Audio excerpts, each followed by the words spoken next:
दोस्तों जय हिंद, वंदे मातरम। मेरा नाम है सौरभ मशवरी और आप देख रहे हैं ज्ञान जरहाट के। और आज इस वीडियो में हम लोग बात करने जा रहे हैं अमेरिका के राष्ट्रपति यानी कि डोनाल्ड ट्रंप, बोले तो हमारे गोलू मोलू की ये जो अखंड अमेरिका योजना है उस योजना के बारे में। क्योंकि मेरे हिसाब से खबर तो आप लोगों ने सुनी ली होगी, और अगर नहीं सुनी तो अखंड अमेरिका योजना को लेकर इस वक्त मार्केट में सबसे बड़ी खबर ये है कि कल यानी कि 28 मई 2025 को हमारे गोलू मोलू ने एक बार फिर से कनाडा वालों को अमेरिका में शामिल होने का ऑफर देते हुए ये बात बोली है कि भैया हम लोग ये जो गोल्डन डोम सिस्टम बना रहे हैं, जो कि दुनिया में हमारे द्वारा किए गए तमाम कुकर्मों की वजह से अगर कोई भी पार्टी हमसे बदला लेने के लिए आती है तो उससे हमें बचाएगा। अगर आप इस सिस्टम का हिस्सा बनना चाहते हैं, जिसकी इच्छा एक्चुअली में कनाडा वालों ने जताई है, क्योंकि जब डोनाल्ड ट्रंप की ओर से ये golden dome missile defence system का अनाउंसमेंट किया गया था तो उसके बाद कनाडा वालों की ओर से ये बात कही गई थी कि भैया ये जो मिसाइल डिफेंस सिस्टम है ये बहुत प्रॉमिसिंग लग रहा है, इस वजह से हम लोग भी इसे ज्वाइन करने के बारे में सोच रहे हैं। और मेरे हिसाब से कनाडा वालों को ज्वाइन करना बनता भी है, क्योंकि भैया आज की तारीख में दुनिया में जितने भी आतंकवादी हैं, दुनिया के तमाम आतंकवादियों के लिए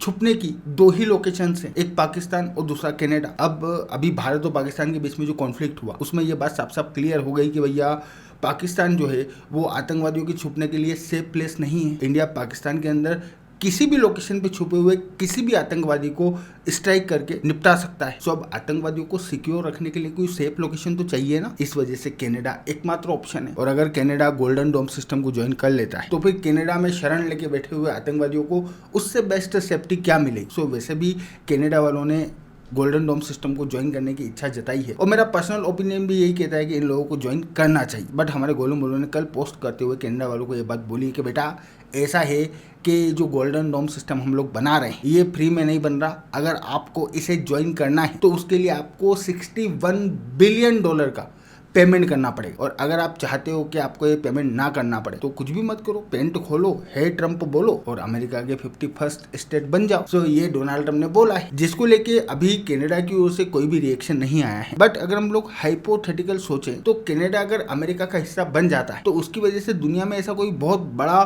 चेंज नहीं आने वाला। देखो भाई, कनाडा के अंदर ये जो खालिस्तानी रह रहे हैं आज भी ये लोग गोरों का संडास साफ करके अपने परिवार को पाल रहे हैं। कल अगर कनाडा अमेरिका का हिस्सा बन जाता है तो उस सिचुएशन में भी इन लोगों को गोरों का संडास साफ करके ही अपने परिवार को पालना पड़ेगा। सो इनके लिए सिचुएशन कोई बदलने वाली है नहीं। पाकिस्तानियों का भी सेम सीन है भाई, आज भी कनाडा के अंदर या तो भीख मांग के खा रहे हैं या फिर चोरी चकारी कर रहे हैं, और अपने परिवार को पालने के लिए यही काम इन लोगों को अमेरिका के अंदर भी करना पड़ेगा। वहां पे भी भीख ही मांगना है और वहां पे भी चोरी चकारी ही करना है। बस कनाडा अगर अमेरिका का हिस्सा बन जाता है तो पाकिस्तानियों के लिए एक बेनिफिट ये होगा कि एयरपोर्ट पे नंगे होकर तलाशी देने के लिए एक कंट्री इनके कम हो जाएगी। सो मेरे हिसाब से ये फायदा हो। और अगर हम लोग भारतीयों की बात करें तो भैया ये जो भारतीय हैं आज भी ये लोग hard work, family oriented culture की वजह से कनाडा के अंदर भी रेसिज्म फेस कर रहे हैं, और अमेरिका के अंदर भी ओबीसी बात इन्हें रेसिज्म फेस करना पड़ेगा, क्योंकि ऑलरेडी अमेरिका के अंदर जो भारतीय रह रहे हैं वो लोग रेसिज्म फेस कर ही रहे हैं। सो भारतीयों के लिए भी कुछ नहीं बदलने वाला। बट हाँ, कनाडा के जो लोग हैं उनके लिए चीज़ें मेरे हिसाब से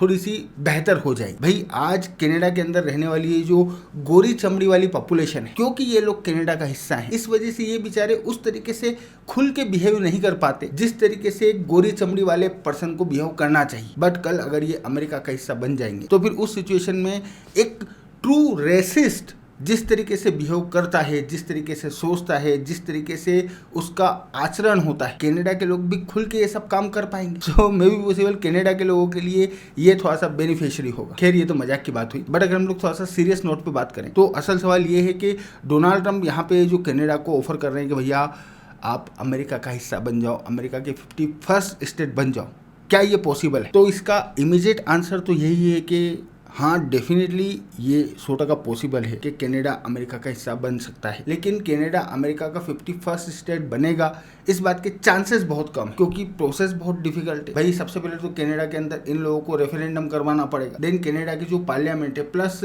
जो अलग अलग स्टेट्स कनाडा में है वहां से इन लोगों को प्रस्ताव पास करवाना पड़ेगा, देन उसके बाद अमेरिका की जो कांग्रेस है वहां से भी अप्रूवल लेना पड़ेगा। और भले ही डोनाल्ड ट्रंप यानी कि अमेरिका के राष्ट्रपति कनाडा वालों को ऑफर कर रहे हो कि भैया कनाडा अमेरिका का हिस्सा बने, लेकिन अमेरिका की सेनेट, अमेरिका का हाउस इसे अप्रूव करेगा, इस बात के चांसेस बहुत कम है। क्योंकि अगर कनाडा अमेरिका का हिस्सा बनता है तो तो उस सिचुएशन में अमेरिका के अंदर ये जो रिपब्लिकन पार्टी है जो कि इस वक्त पावर में है, उसके लिए बहुत बड़ी प्रॉब्लम क्रिएट हो जाएगी, क्योंकि कनाडा जो है वहाँ रहने वाली majority population health care, gun rights, immigration, इन तमाम चीजों को लेके कनाडा के अंदर कनाडा की जो पॉपुलेशन है प्लस कनाडा की जो लीडरशिप है उनकी लिबरल सोच है। सो अगर ये लोग अमेरिका का हिस्सा बनते हैं तो क्योंकि अमेरिका के अंदर 2 पार्टी सिस्टम है, मतलब वैसे तो मल्टी पार्टी सिस्टम है, लेकिन क्योंकि 2 ही पार्टीज को मेजोरिटी लोग वोट करते हैं, इस वजह से कनाडा का जो पूरा इलाका है वो ऑब्वियसली बात है डेमोक्रेटिक पार्टी की ओर जाएगा। और अगर वो लोग डेमोक्रेटिक पार्टी की ओर जाएंगे तो हाउस और सेनेट में रिपब्लिकन पार्टी के लिए मेजोरिटी हासिल करना और ज्यादा मुश्किल हो जाएगा। सो डोनाल्ड ट्रंप भले ही कनाडा वालों को बार बार ऑफर कर रहे हैं, लेकिन खुद अमेरिका के जो लीडर्स है वो भी नहीं चाहेंगे कि कनाडा अमेरिका का हिस्सा बने। प्लस हम लोगों को यहाँ पे ये बात भी नहीं भूलना चाहिए कि कनाडा जो है एक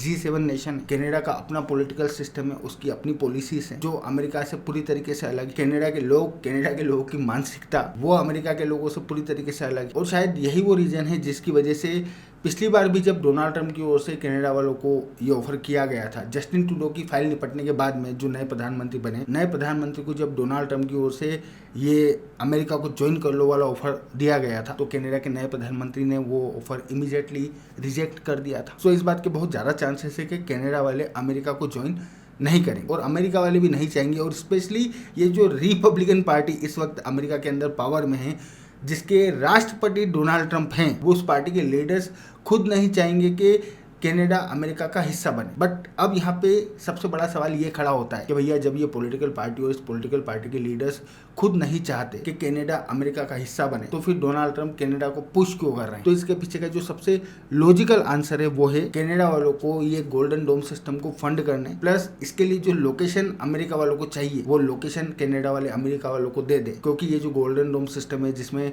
डोनाल्ड ट्रंप बोल रहे हैं कि भैया दुनिया में कहीं से भी अमेरिका के ऊपर मिसाइल आएगी उसको हम लोग ट्रैक कर लेंगे और मार के गिरा देंगे, इसके लिए बहुत ज़्यादा जरूरी है कि जो आर्टिक सर्कल है इस पूरे के पूरे आर्टिक सर्कल को कवर करते हुए अमेरिकन मिलिट्री के जो रडार्स है वो यहाँ पे डिप्लॉय हो। अब वैसे अगर हम लोग देखें तो अमेरिका का ये जो अलास्का नाम का स्टेट है, क्योंकि उसकी बॉर्डर इस आर्टिक सर्कल से मिलती है, इस वजह से अमेरिका के पास इस आर्टिक सर्कल का एक्सेस है। लेकिन अगर हम लोग थोड़ा सा ध्यान से देखें तो अलास्का की जो रेंज है वो बहुत लिमिटेड है और आर्टिक सर्कल का जो मेजोरिटी हिस्सा है वो कनाडा और ग्रीनलैंड से बॉर्डर शेयर करता है। सो अगर अमेरिका वालों को अपने इस गोल्डन डोम सिस्टम को अस्तित्व में लाना है तो उसके लिए जरूरी है कि इन लोगों के जो रडार्स हैं वो कनाडा और ग्रीनलैंड के इन इलाकों में लगे। प्लस जैसा कि हम सभी लोग जानते हैं कि अमेरिका वालों की जो आर्थिक स्थिति है इस वक्त कोई इतनी ज़्यादा अच्छी है नहीं, नेशनल डेब्ट तो हर बीतते हुए मिनट के साथ में बढ़ता ही जा रहा है। सो अगर कनाडा इस गोल्डन डोम सिस्टम को फंड करता है तो फिर अमेरिका के ऊपर जो लोड है वो ऑब्वियसली बात है कम हो जाएगा। भाई अगर हम लोग डोनाल्ड ट्रंप का दिया हुआ आंकड़ा ही मान के चले तो खुद डोनाल्ड ट्रंप के हिसाब से भी ये जो गोल्डन डोम सिस्टम है इसकी टोटल कॉस्टिंग लगभग $175 बिलियन बैठेगी और ये कनाडा वालों से आज कितने रुपए मांग रहे हैं? $61 बिलियन। सो कॉस्टिंग डिवाइड हो जाएगी। सो ऐसा लग रहा है कि सिर्फ कनाडा वालों के ऊपर प्रेशर बिल्डअप करने के लिए डोनाल्ड ट्रंप की ओर से इस टाइप की बातें की जा रही और इन रियलिटी कनाडा अमेरिका को एज ए स्टेट ज्वाइन करेगा, कनाडा अमेरिका का 51st स्टेट बनेगा, इस बात के चांसेस इस वक्त तो बहुत कम लग रहे हैं। अब कल को ये ज्वाइन कर ले बन जाए तो उसका तो अपन कुछ भी नहीं कर सकते। बाकी तो मैं हूँ आपका दोस्त सौरभ और आप देख रहे थे ज्ञान जराट के। Thank you for watching. I really appreciate you.